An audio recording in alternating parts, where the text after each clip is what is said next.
And we are live. Welcome to the Redbird Redzone podcast. My name is Will. You can find me on Twitter at LiveOutNightSwing. Joining today is Johnny. Johnny, introduce yourself. Yeah, this is Johnny. You can find me at BirdGang509 on Twitter also. And we are here to discuss week 3 of the Arizona Cardinals NFL season, where we played the Chicago Bears. Let's get right into it, I guess. This game was honestly one of the worst heartbreaks I've ever seen. It's I know that's a very exaggerated overreaction to getting everything that's happened over the years. We've had a worse Bears loss. That's crazy to me. We've had one that was actually worse than this, but this one was just terrible because this was so easy to prevent a loss here. We had every opportunity to win this game, and we just didn't win it. Bradford doesn't fumble that ball, we win this game. If we make some more drives work, we win this game. If we don't hand the ball off to Chase fucking Edmonds, we win this game. Let's just talk about the game here. First quarter, we looked great. Bradford was firing on all cylinders. Kirk looked good. We opened up really well. We had a 5-play touchdown drive to start the game. I felt hyped, man. I looked it was a fucking relief to look at my phone and see, oh shit, we're fucking in this right now. We had more points in the first 4 minutes of this game or so than we have all season, and that's just absolutely crazy to me. I know that's a really backhanded compliment, but it's still crazy. Christian Kirky had a 30-yard reception. Then Ricky Seals-Jones, he had a fucking amazing touchdown, 35 yards. And, Bradford looked great. I mean, he looked competent that first drive. He looked like he actually belonged on that field. And everybody else on the offense really looked really good. Defense, after that, the defense held well. They didn't score until the second half. The offense kind of stalled out. And Trey Boston had a really good pick off of Chandler Jones. Well, not off of Chandler Jones, but Chandler Jones tipped a ball that Trubisky had. Trubisky threw. And what was it? After that, we threw a touchdown to DJ, or was that a bit later? I can't remember exactly when it My happened. order of events is it's blurry here, but yeah. All I know is that I think it was in the first quarter or the first half as well when Bradford threw that beautiful throw to David Johnson. Yeah, that was, oh my god, that was a perfect ball. That actually looked like a return to form for Bradford that first quarter. Yeah, you couldn't miss on that throw. DJ was so wide open. It was a beautiful play. The wheels slowed down a bit. Second quarter, the offense stalls, but didn't really. It didn't really look terrible. We just didn't do anything. Yeah. And at the end of the half, we let up 3 points because the defense. I don't want to say shit the bed because it's just 3 points, but they still let up 3 points that were easily preventable. Yeah. After that, third quarter, we started to slip. Bradford was looking himself again. We gave up 10 points because the defense couldn't stop the Bears to save their lives, and it became very evident that Bradford wasn't doing good. The Bears defense in the first quarter was just doing bad. Yeah. And then that hits you like a ton of bricks when you rewatch it. Yeah. That just seeing, the gradual spiral of that game. The momentum just shifting slowly. Yeah, absolutely. It's just the air, you can tell at a point the air, the oxygen just leaves the building for Cardinals fans. Yeah. Larry Fitzgerald, it's he made a point of saying this felt like another road game, but that's been feeling the case a lot lately. I don't think we've had like an actual home game in a while, have we? For it seems like there's always a lot of away fans at the stadium for I the Cardinals. mean, good news is we're gonna have at least one home game this year, and that's gonna be in Los Angeles against the Chargers. But yeah, so yeah, a very messy third quarter. Like we I think we had a lot of penalties and that really fucked us over. Yeah. And like it's really funny to me. Like it's like the NFL is like roughing the passer rules. All of that is just absolute bullshit.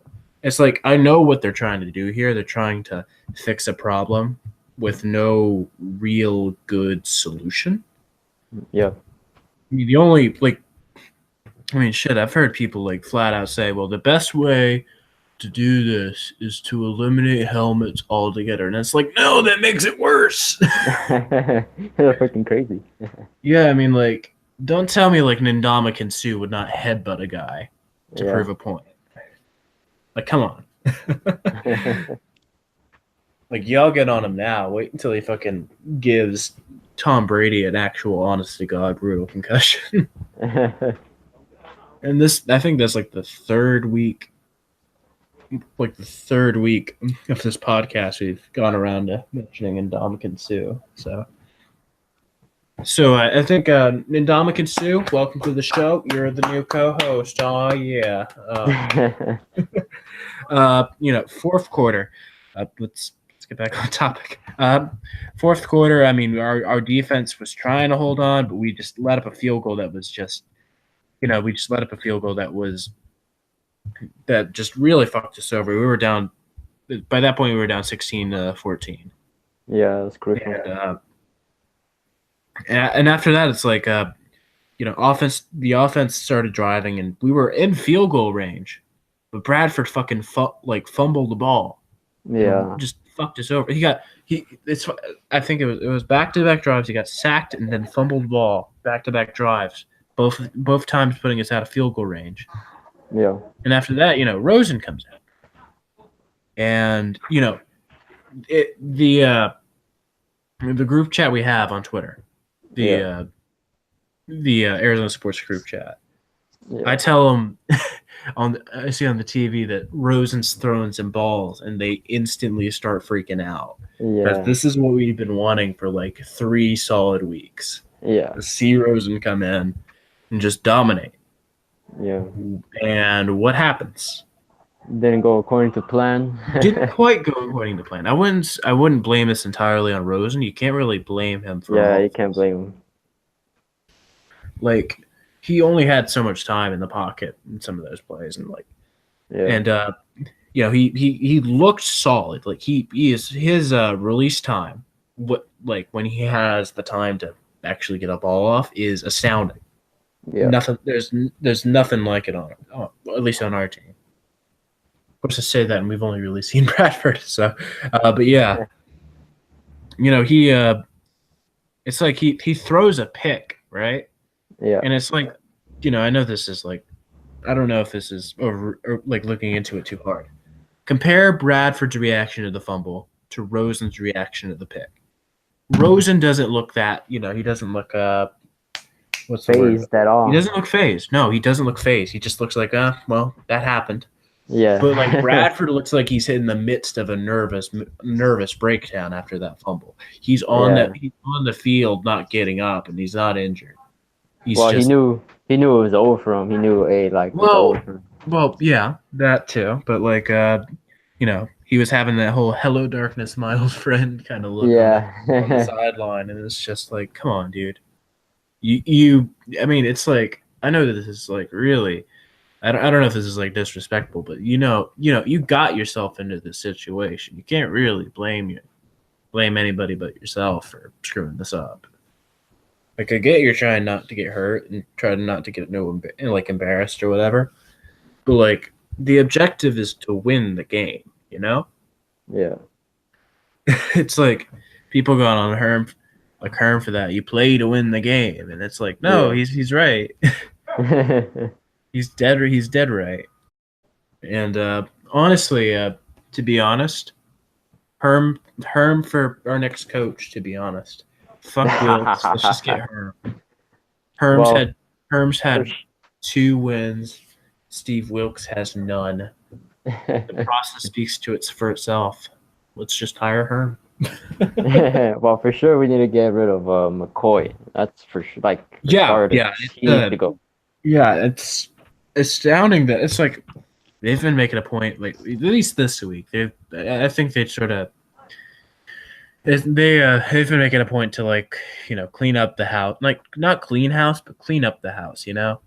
It's like you have a party, you're in like a lamp's knocked over, you're gonna clean up that lamp and just make everything else a little more tidy. They're not cleaning it up entirely; they're just making it look like nothing happened.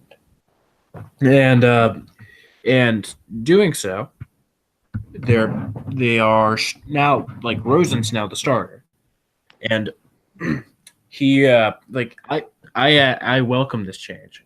I think it should be Rosen, Glennon, Bradford. That should be our starting 3. I think that should have this is a really hot take because it's like even I know that like Glennon has never been like a great quarterback, but for all intents and purposes, he is our Drew Stanton. Yeah. He's not a great quarterback, but he can get us in through a tight spot. And Bradford is like our Ryan Lindley. He's Ryan Lindley if Ryan Lindley were 30 and didn't look like he belonged in an ABC store.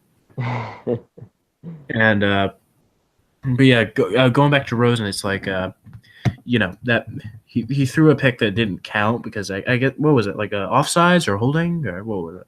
I think it was an offsides. Yeah. And after that though, McCoy on a 3rd and 2, this is pivotal like game time moment. This is almost like the end of the game. Yeah. Less than a minute left, or less than 2 minutes left. Hands it off to Run. Johnson isn't in the backfield. Johnson is on the sideline.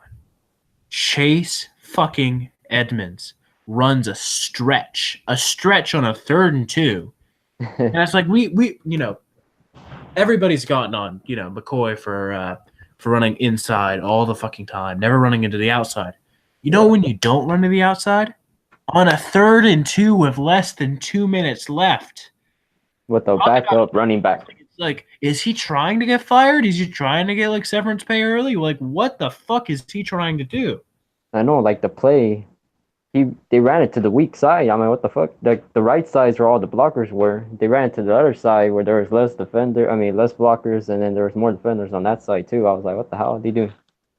And don't get me wrong, like Chase Edmonds is a serviceable backup, but that's just it. He's serviceable. Yeah. He's not the guy you want in on a 3rd down to a 3rd and 2 at the end of the game. You want David motherfucking Johnson on the field. And the explanation that Wilkes had like for DJ being out was the stupidest fucking thing. They were getting on him because he didn't pick up a blitz. Yeah. This is like, it's like, leave that for the film room. Jesus fucking Christ. Like, leave it for the film room, or if like, make sure you get a chance to like say that later. You don't take out your star running back on a 3rd and 2 with less than 2 minutes left. I hate this team. Oh, fucking hell. But like, we lost 3 yards in that play, and Rosen threw an actual pick on 4th and 5.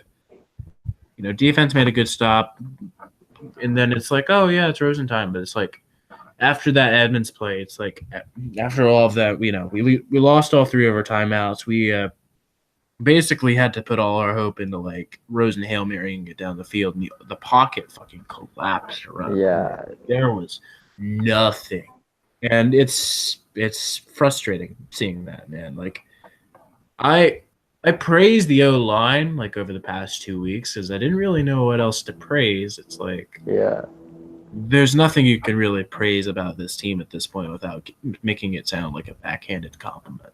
Yeah. But yeah, that ended the game. Bears fans fucking, I don't know. Bears fans rubbed it in on Twitter, and it's like, dude, you're the Bears. We basically handled the game too. Like, come on, like. Speaking of We Bears, should have won like, that game. it's the funniest thing to see. Like people get on like like say Yankees fans and like like not Yankees fans, like Cowboys fans for like touting rings they won in the '90s, but at least they won those like 20 years ago. Like Bears fans are counting on that one ring in '85, even to this day, and it's like that was a good team, but that was I mean that's that's 33 years ago. You can't keep saying that that's the best team ever. It's like no, it's not. Also, every Bears fan, without fail, wears a Brian Urlacher jersey. You will never see a Bears fan that does not wear one, ever. It was the funniest thing, like seeing Fox pan over to him with like Bears fans surrounding him, and none of them are trying to talk to him. I know he was just there chilling in the stands, like if he was a fan. it's funny, Yeah. But screw Bears fans. I've never met a tolerable Bears fan. I guess we should probably talk about the stat line. Larry had a criminal amount of targets. He only had two targets. Now, mind you, he caught both of those for 9 yards, but like, fuck, man, you can't just leave Larry there to do nothing. Yeah. Like, you've got one of the best receivers in the league who can catch any ball you throw to him. He has had more bad quarterbacks and mediocre quarterbacks than good ones. I don't care who you are. If you throw it like 10 feet over his head, he's gonna catch the ball, dude. He's got hops. I mean, but just underusing him. I don't fuck off, Mike McCoy. I mean, I don't care how many fucking, conservative ass, 3-yard, 4-yard plays you run. Fit Larry into there somewhere, and he can get you he can make a 3 or 4 yard catch into a 10-yard catch. Yeah. Or DJ, like he had 12 carries, 12, just 12. Like who does Mike McCoy think he is? Only giving his best fucking back 12 carries, the best back on this team. Like, arguably the best back in the league. Yeah. He only gets 12 carries. He got 31 yards off of that. Do you have the stats of Edmonds' carries? Give me a sec. I'll check. Time between us. Roto World. Oh, wait. Yeah. He got, against the Redskins, he had 4 carries for 24 yards, averaging 6 yards per carry. Against the Bears, how many carries he got? And it's like, fuck, man. I mean, you can't take your best. I know I'm going back to this, but you can't take your best back out of the game just because he misses one block. Yeah. You know. I mean, what's the reason we're paying him all this money for? I mean, it's like if you did that, you'd have to take out every other lineman. Yeah, for be like putting in third string linemen because the starters can't block for shit. It's like I'm seeing Eric Flowers times 5 on this team. Yeah. And it's just like absolute. It's like sometimes they're good, but other times they're just absolute scrubs who do not belong on a football field. Yeah. He had 4 receptions, 30 yards. There was one reception I saw. It was just absolutely beautiful. He Bradford's conservative ass. He throws like one of the this ugly ass. I guess it's like a screen looking thing. He's like 2 or 3 yards behind the line of scrimmage because Bradford sucks ass. And there are 3 defenders, like just right in front of him. He does like a shuffle step or whatever it's called, or I don't know what it's called. What's that? What am I thinking of? Like a juke or not a juke, but I don't know. He does like this move that makes him hesitate and whatever. He gets he turns what would have been maybe like a 1 or 2 yard carry into a a 10 or 11-yard carry, and it's just absolutely crazy because it's like he had no breathing room there, none whatsoever. He should not have gotten more than like 2 or 3 yards, but he did because he's David motherfucking Johnson. He is that good. Yeah. And it's absolutely insane to see him underutilized in this scheme because he is a great receiving back. And it's like when he said he was gonna try for 1,000 or whatever, I honest to God believed him because he's David Johnson. He is that good. Yeah. Now And it it's seems just impossible. it's not impossible though. Well, now it does though. With McCoy calling the plays. Yeah, McCoy is just fucking hell, man. He does not belong there, man. Oh my god. It's just he that one play. I know this is really stupid, but that one play gave me hope because it's like it was just absolutely beautiful. If I could if I had the footage of it, I'd like play it right now. I don't know, but we should but like he is tied for 33rd in rushing at this point in the season, right? Yeah. That means like most other teams have better running backs than him, despite most other teams having worse backs than him. Yeah. 3 quarterbacks, 3 have higher rushing yards, have more rushing yards than David Johnson. I can't name them off the top of my head, but like the fact that there are so many, yeah, it is just fucking hell, man. It's inexcusable. Yeah. Chandler, he did pretty well. I mean, he had a sack. He's been good at tipping the ball this season. He's gotten 2 sacks so far. I feel like if he were at his old position, he'd probably be doing better, but like he's doing fine where he's at. Dichi forced a fumble. He's been doing better recently. Like I gave him a lot of shit, but like he's actually doing sort of solid now. Trey Boston had a pick and an almost pick. Trey Boston looked pretty solid. Bradford was Bradford. You know what you're getting with Sam Bradford at this point. Like he should not be on a football team. The fact that he's conned teams out of a combined $126 million. Like fuck, man. If I could like go on a football field and pretend to be good at football for $126 million for my career, I'd do it. Like fuck yeah. Like what do teams see in him that makes them think, oh, this is the guy I want leading my franchise? Because it's like several teams have done this at this point. Like the Rams, it's excusable because it's like, oh, he's a Heisman candidate. He's like a really solid college player. Let's just sign him. Eagles, I guess they saw like potential in him because he's like no quarterback, not named Steve McNair did well under Jeff Fisher. None. Not one. And Steve McNair, I think not Steve McNair. Jeff Fisher, I think he ruined Vince Young. I think Vince Young was a solid quarterback, but Jeff Fisher fucked him over. But yeah, it's like he fucked over the Rams, he fucked over the Eagles, but like he wasn't really there long enough for it to be an issue. Hopefully we could trade him because that's like what the Eagles did. Because when they got Wentz, as soon as they named Wentz the starter, they traded him. Yeah, I hope we can find a way to trade him to the Niners because it's like I think the Niners need a quarterback. Like have they picked up a quarterback yet? I think they were saying they were going to bring in Tom Savage or whatever. Yeah, they were like working him out, but I think they're going to just promote him from their practice squad.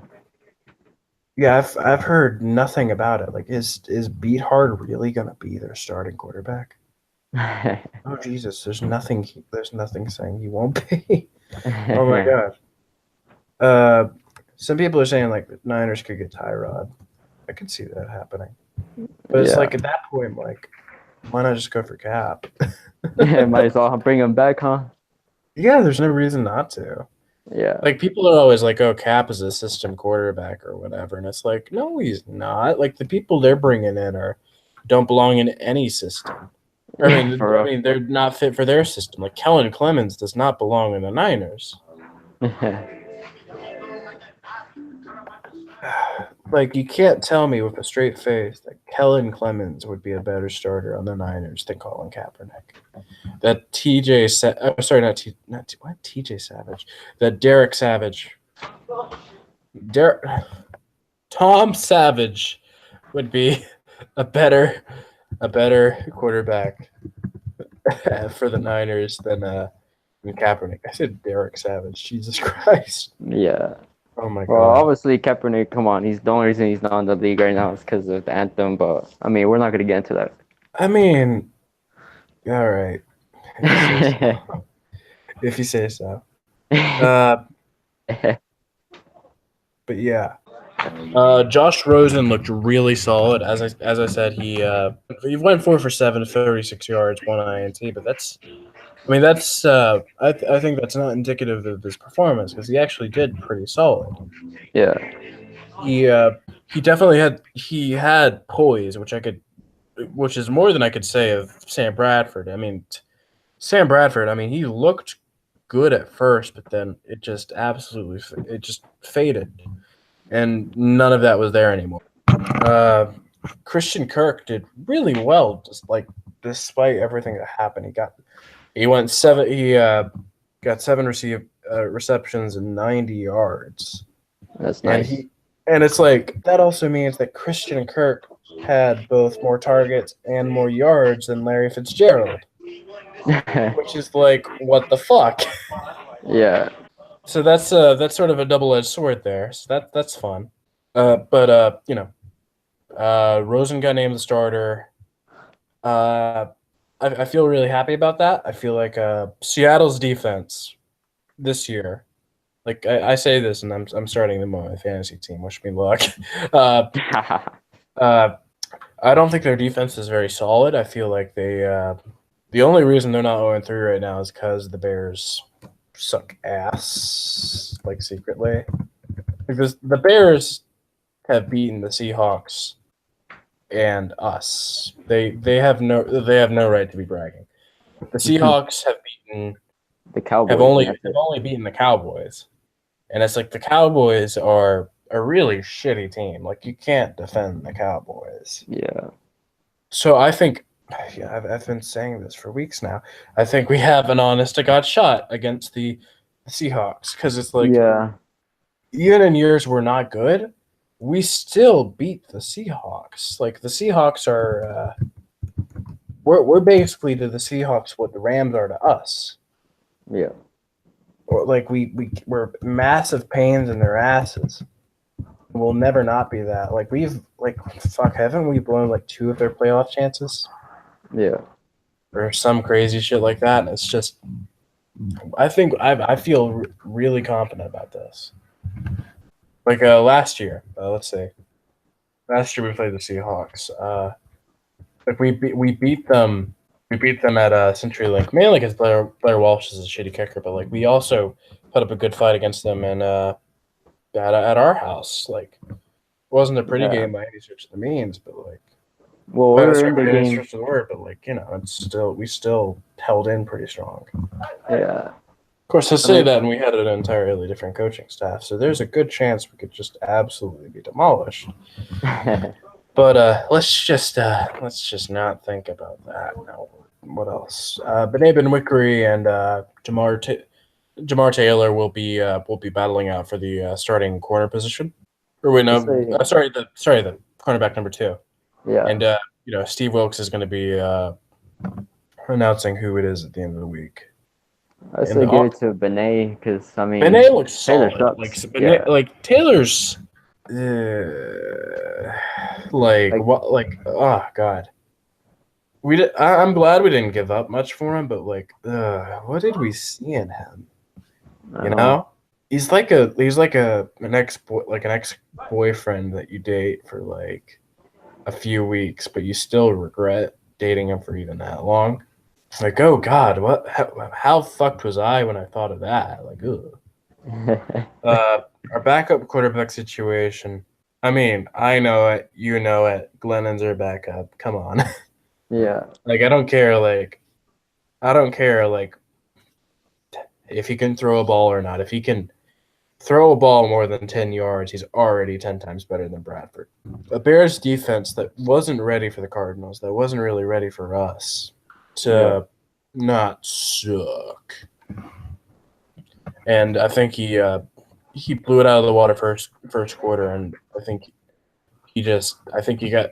I don't want to say he got cocky because it's Sam Bradford. I don't think he gets cocky, but I think he just got too comfortable playing the Bears defense, and that's not something you do against the Bears. You don't get comfortable playing the Bears because like the last time we got comfortable playing the Bears was in 2006, and we all know how that turned out.